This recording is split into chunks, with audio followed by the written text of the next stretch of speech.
the greatest effective action you can take is when the mind becomes insignificant for you. I'm talking about the psychological antics of the mind. And something recognized and turned away from it. Because you starve it of the oxygen that gives it power. There's a saying that the life, like the person is there, and it's all fine. My attention more and more is not going there. It's not. It's there, but it's not important. And also the daily life of this one in the life who's a wife and has all these different roles to play in a job.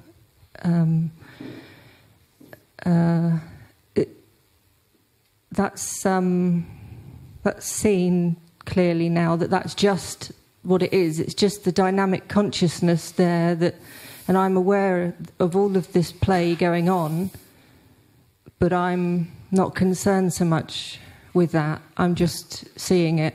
Yeah, this is true. So This is true. This is also a very natural thing, actually. Simple also.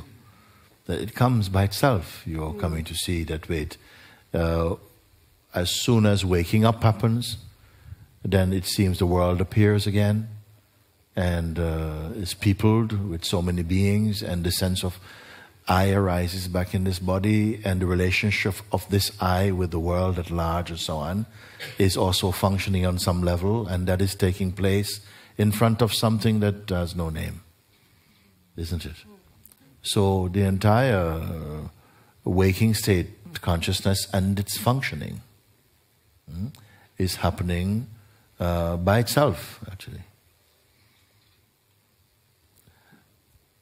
The experiencer, that which is being experienced, and the movement or the functioning of experiencing are all the play and the content of that waking consciousness, of that dynamic consciousness that you're speaking.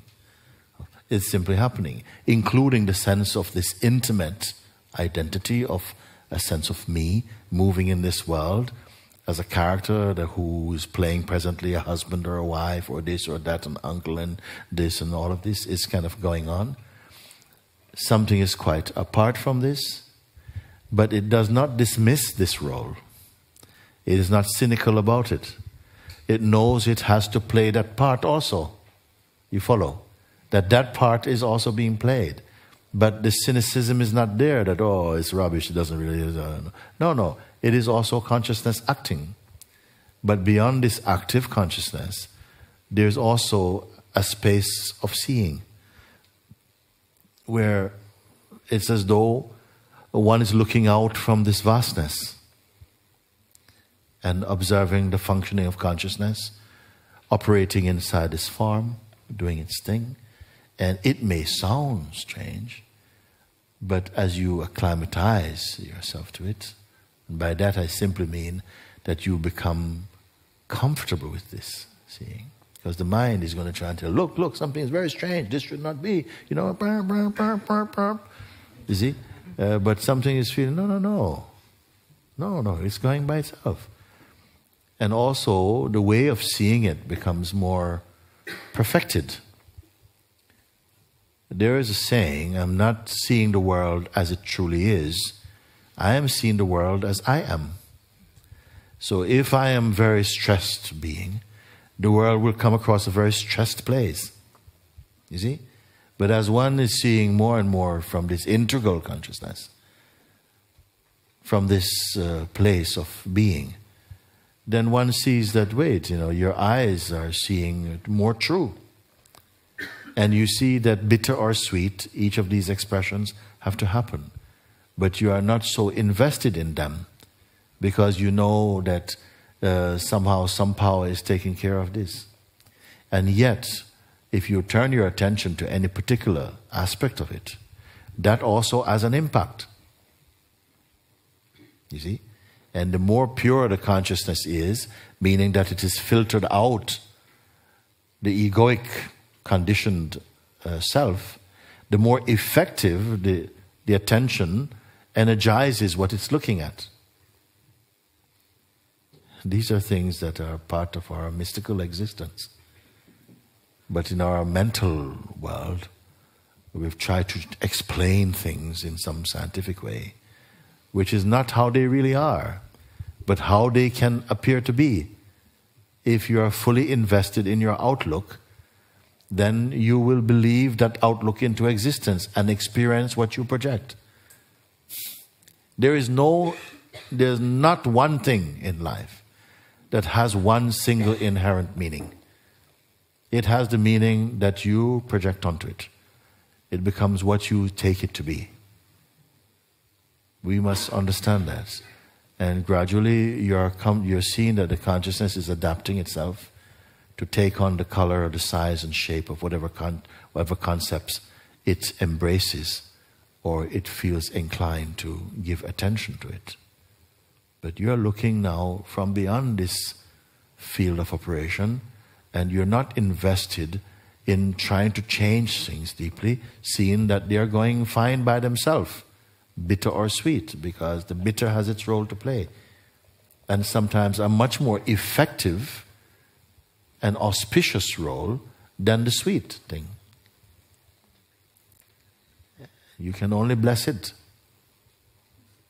But your place of looking, you have moved beyond more and more from the grip of phenomenality. You're looking out from another place.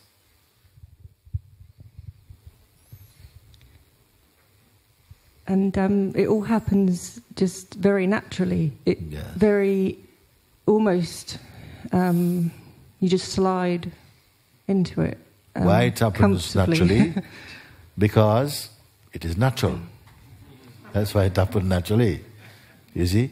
You also just somehow in your life, you're being aligned with that universal principle, and then you see somehow everything drops into place. And everything seems to, like, without setting any program, it's all just unfolded naturally for you.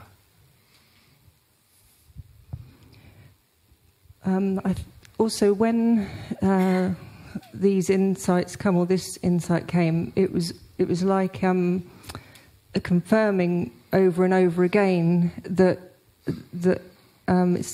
that's so. But that felt like, sometimes it felt like it was maybe the mind that was trying to confirm. You see, the mind tries to claim this, because if it can get in and put the signature on, it can claim it as, well, we did really well here. You see? But then that is even seen out of the sharpness of your own Dharma eye. You are seeing this thing. And what did you do? You chose to disregard him, which he doesn't like. Because the greatest effective action you can take is when the mind becomes insignificant for you.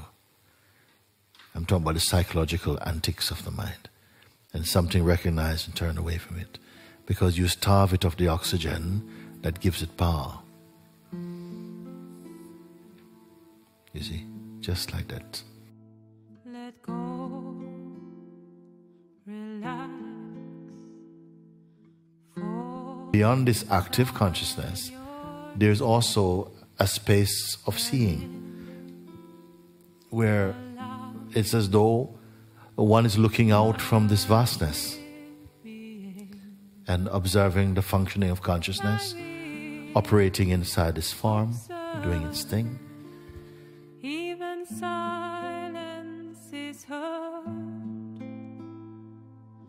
Presence is witnessed. You have moved beyond more and more from the grip of phenomenality. You're looking out from another place.